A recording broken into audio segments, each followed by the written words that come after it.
So for the next 15 minutes or so, we are going to share more about the combined health system and leadership residency program. My name is Ashley Thompson. I'm the residency program director, and I will be giving this presentation with Kelsey Wire, who is the residency program coordinator. Before we talk about the nuts and bolts of what your second year will look like, we wanted to share a little bit about ourselves. So as I've said, my name is Ashley Thompson. I'm the system-wide director of pharmacy for clinical services. What that means is I oversee the clinical pharmacy program for all of the acute care areas. In addition to that, as already stated, I'm the residency program director for the HSPAL residency, particularly your second year. Originally, I'm from Akron, Ohio, but I did my pharmacy schooling down in Los Angeles at the University of Southern California. I did complete my residency here at UCSF Medical Center, and I loved it so much that I stayed on after as a critical care pharmacist for over 10 years. I really transitioned into an administrative role in 2015 or so after working 5 or 6 years as a medical, surgical, and cardiac ICU pharmacist, where I oversaw the adult clinical pharmacy program, moving more recently into a director role over all clinical pharmacy programming. My favorite food to eat out is sushi. I really enjoy outside of work doing anything active, running or biking, rock climbing, tennis. I also enjoy reading and board games with my family. And a fun fact, I used to live in a tent in Coloma, which is a small town outside of Auburn, where I was a whitewater raft guide for the summer. Hi, my name is Kelsey Wire, and I am our system-wide director of pharmacy operations and also serve as the residency program coordinator for our HSPAL program. I am originally from Verona, Wisconsin, which is also home to EPIC, our EMR, and I completed my undergrad and pharmacy degree at University of Wisconsin-Madison. Afterwards, I went to Northwestern in Chicago and completed my PGY1 and PGY2 in health system pharmacy administration and leadership.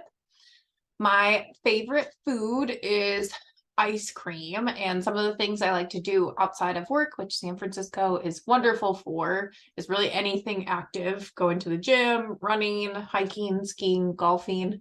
We have it all here, which is great.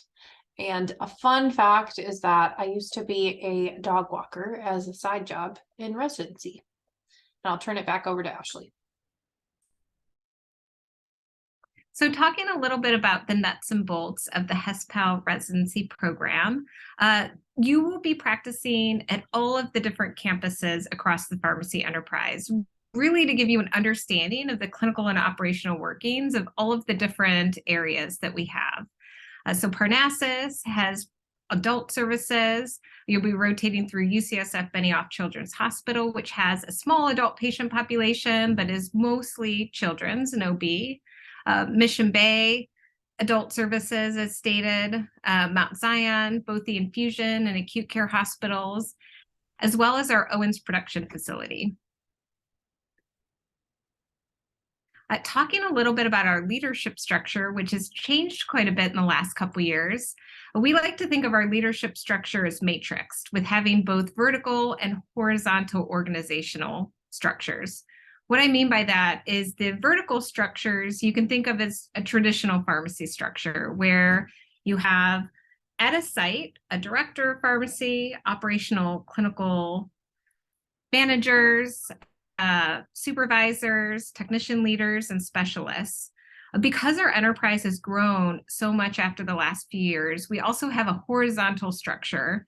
And what the intention of the horizontal structure is to make sure that we're really operating in the same manner across the entire enterprise.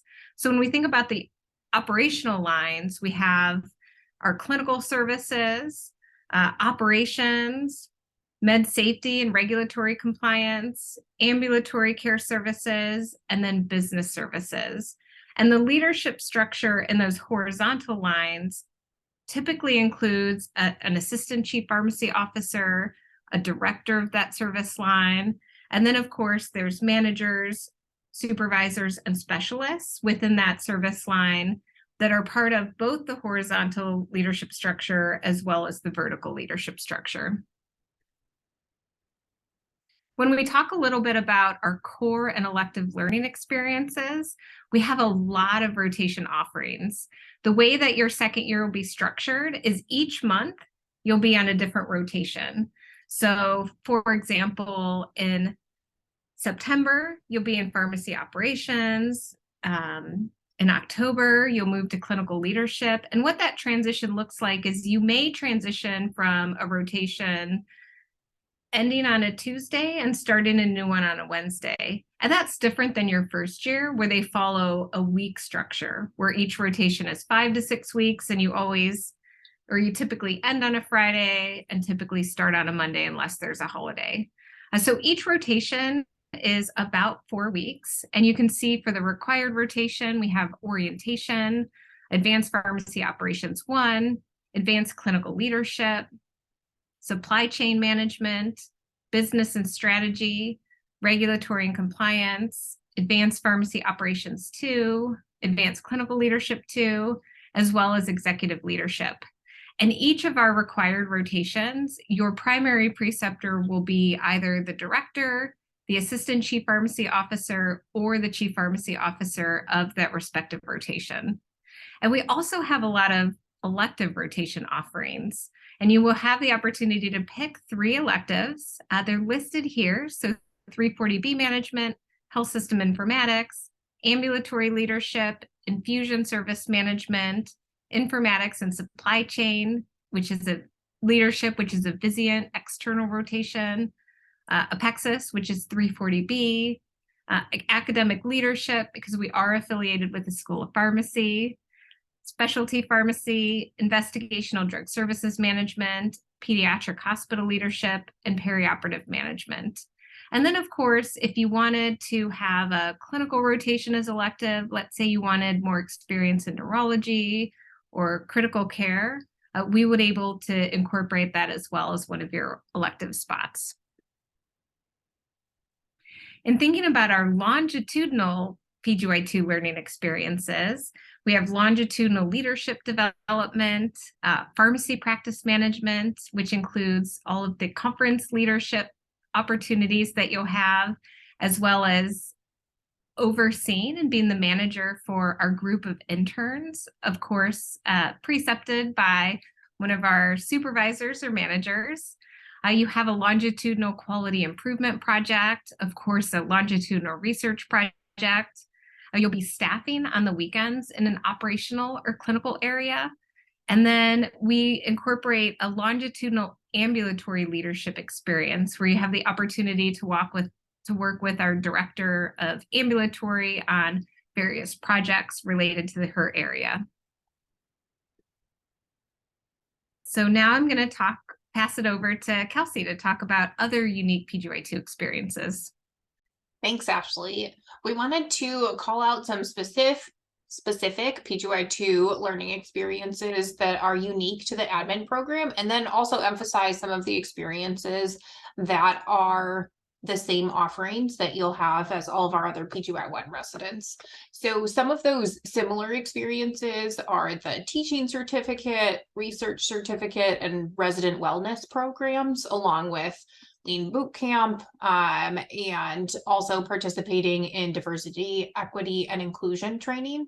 Some of the more unique experiences include the Pharmacy Leadership Academy, a Lunch and Learn leadership development program with our leaders across the system, helping with our PGY2 and PGY1 recruitment, conference attendance, lots of really great ones to make sure that you have a strong network after you leave residency.